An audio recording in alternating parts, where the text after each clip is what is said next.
नमस्कार,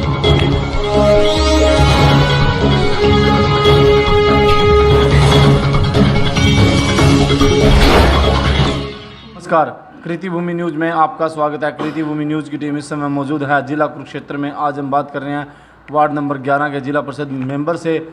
जानते हैं उनसे कि उन्होंने 4.5 सालों में कितना विकास कराया और किन किन दिक्कतों का सामना करना पड़ा। आज हमारे साथ जुड़ चुके हैं प्रतिनिधि जी। कृति भूमि न्यूज़ में आपका स्वागत है। हमने विकास तो बहुत किया और आगे कर भी रहे हैं और कोशिश भी रहती है अभी हम कर लें, लेकिन जनता की दिक्कतें इतनी हैं, डिमांड इतनी है जिसको पूरा करना बहुत मुश्किल है। किन किन दिक्कतों का सामना करना पड़ रहा है? ज़्यादातर तो लोग अपने पर्सनल काम मांगते हैं जो हम नहीं कर पाते जी। क्योंकि जिला परिषद का जो बजट होता है एक सीमित बजट होता है। गांव ज़्यादा होते हैं। अब मेरे पास 28 पंचायतें हैं। 28 पंचायतों में कम से कम 35 गांव बनते हैं। अगर एक गांव में 3 लाख भी दें तो जब भी 1 करोड़ से ऊपर हो जाता है। और आया कितना पैसा? मेरे पास 2 करोड़ के करीब आ गया। कारण है जिस गांव से लोग ज़्यादा पीछे पड़े रहे, मेरा करो जी मेरा करो जी, वो ज़्यादा ले गए। जो बैठे बेचारे शरीफ गांव थे, कोशिश यही रही नहीं मैंने जो काम करे ज़्यादा वो काम करे जो सार्वजनिक काम है। जैसे शमशान घाट है, वो किसी का पर्सनल काम नहीं है। गली मैंने जो बनाई जो गांव की सभी गांव को लगती है, ज़्यादा से ज़्यादा गांव को लगती है। ज़्यादा से ज़्यादा मैंने जैसे छोटा जड़ाना में एक हॉस्पिटल था, सरकारी हॉस्पिटल जो कि बंजर पड़ा था। आज आप जाके देखो उसको मैंने कितना बढ़िया बना दिया, जो कि सारे गाँव का काम था। कोशिश यही रही भी जो सबका साथ के दायरे में आए काम और वो काम करें। मैंने तो एक नई शुरुआत भी करी, जैसे लुखी में और दुराड़ा में शमशान घाट में लेडीज़ शमशान घाट का ब्रांड आप शायद कहीं ना सुना हो, लेकिन मैंने नवे सिरे से लुखी में भी लेडीज़ शमशान घाट का ब्रांड लगभग पूरा हो गया और गांव दुराड़ा में भी। स्टेज पे कुछ कहते हैं, स्टेज पे कुछ कहते हैं, मौके पे कुछ हैं, पब्लिक में कुछ हैं। मैं तो अभी कांग्रेस पार्टी से हूँ। पहले कांग्रेस में थे, अब मैं जो हमारा शुरू से रहा, मैं कांग्रेस में रहा। तो जब मैंने जिला परिषद का इलेक्शन लड़ा तो मेरे पक्ष में, जैसे पहले मैं कांग्रेस से खड़ा हुआ था तो हमारे से विधायक थे यहाँ से अनिल दंतोड़ी जी, उन्होंने अपना रिश्तेदार पहले तो मेरे को खड़ा कर दिया, फिर अपने बाद में पता नहीं क्या रहा। इलेक्शन भी 8 महीने चला था, जब लास्ट का 1 महीना है उसने अपने रिश्तेदार, रिश्ते में उसका जीजा लगता था, उसको खड़ा कर दिया। तो मेरी पार्टी से अनबन होगी, मैंने आज़ाद से इलेक्शन लड़ा। तो उसके बाद मैंने जीतने के बाद बीजेपी को समर्थन दिया, क्योंकि ऊपर नीचे बीजेपी थी, ताकि मैं जनता का कुछ ना कुछ काम कर सकूं। अच्छा काम किया, बहुत अच्छा किया। तो जब मैंने वहाँ भी भेदभाव देखा, मैं 1.5 साल रहा बीजेपी में, तो मेरे को पता था भी नीचे भी बीजेपी और ऊपर बीजेपी है, लेकिन फिर भी जो भेदभाव था मेरे से बर्दाश्त नहीं। का रूप होती है जनता के, भगवान का रूप होती है। यानी कि वहाँ पर इस बात का तराज भी उठा। मैंने पूछा प्रिंसिपल से, ये बताओ कि जिला परिषद मेंबर बड़ा होता है कि सरपंच बड़ा होता है? उसने कहा जी सरपंच बड़ा होता है गांव में। अच्छा। तो जब एक जो लोगों को शिक्षा देता है टीचर, तो आप क्या समझते हो इस बात को? मेरे गांव के, दोनों गांव के सरपंच, उनको पगड़ियां पहनाई गई और गांव में तराज उठा उस बात का। तो जब जहाँ से हमारा सिस्टम उठता है ज्ञान की शिक्षा, तो आप कहाँ कहते हो सरपंच छोटा, सरपंच बड़ा होता है, बड़ा हुआ। प्रोटोकॉल के हिसाब से तो जिला परिषद मेंबर बड़ा है और ब्लॉक समिति मेंबर भी इसी चीज़ की सजा भुगत रहे, उनको भी कोई नहीं पूछता। और जबकि एक चीज़ मैं बताऊँ, जो जिला परिषद मेंबर है इसके ऊपर रोष जो प्रकट होता है लोगों का, जो जनता के बीच में ज़्यादा रहता है, जिला परिषद मेंबर रहता है।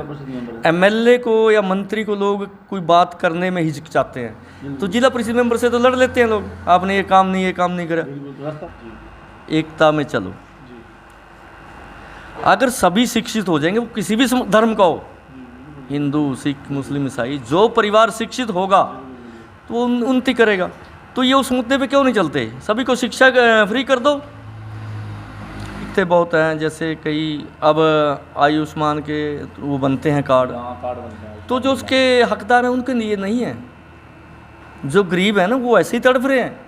उसका फ़ायदा तो जो राजनीति है, जनता को यही कहता हूँ, वो जनता इन चीज़ की, राजनीति के दोषी हम भी हैं और जनता भी है।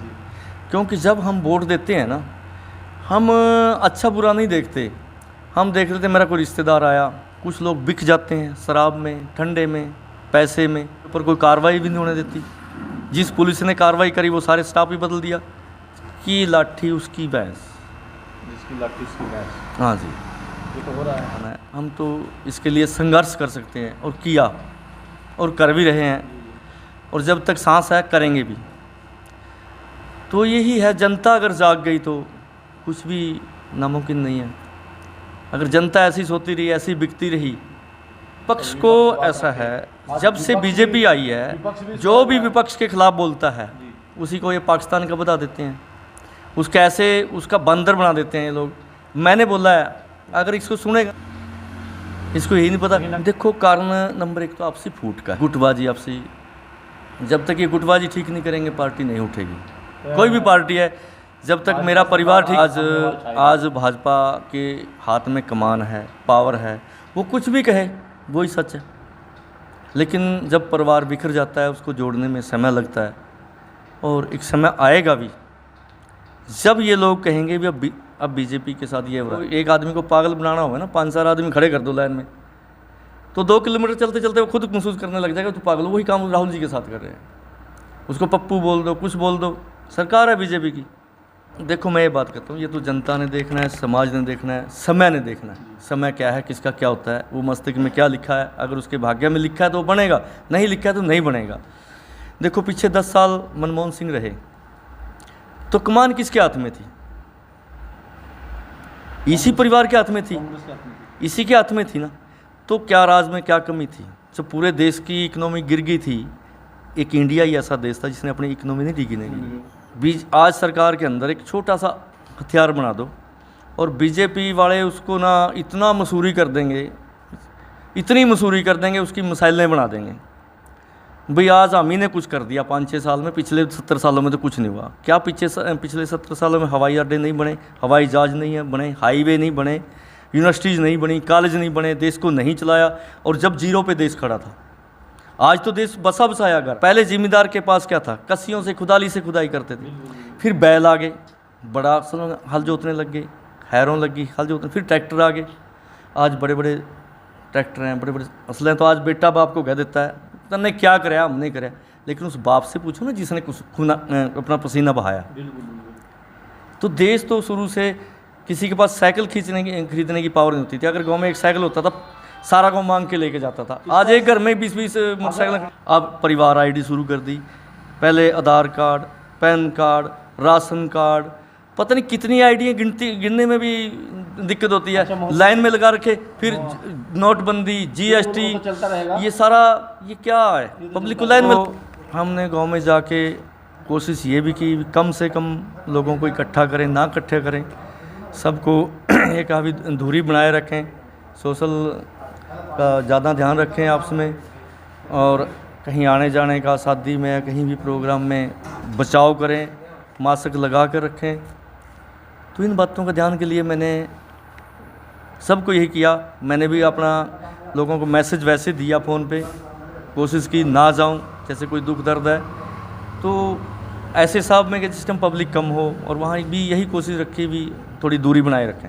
हमारे यही देते हैं, इसमें जितना भी बचाव हो सके अपना बचाव करें, अपने बच्चों को, परिवार को जितना भी है दूसरे के इधर उधर जाने से रोकें, भीड़ भड़ाक से रोकें, बाज़ार में कम जाएं। जनता को तो मैं आश्वासन यही, हम लगे हुए हैं, कोशिश करेंगे जितना भी होगा हम जनता के लिए करेंगे। जिला परिषद प्रतिनिधि को आपने सुना, उन्होंने कहा सरकार नहीं सुनती, सरकार को सुनाएंगे, जब तक सुनाते रहेंगे जब तक हमारी सरकार नहीं सुनेगी।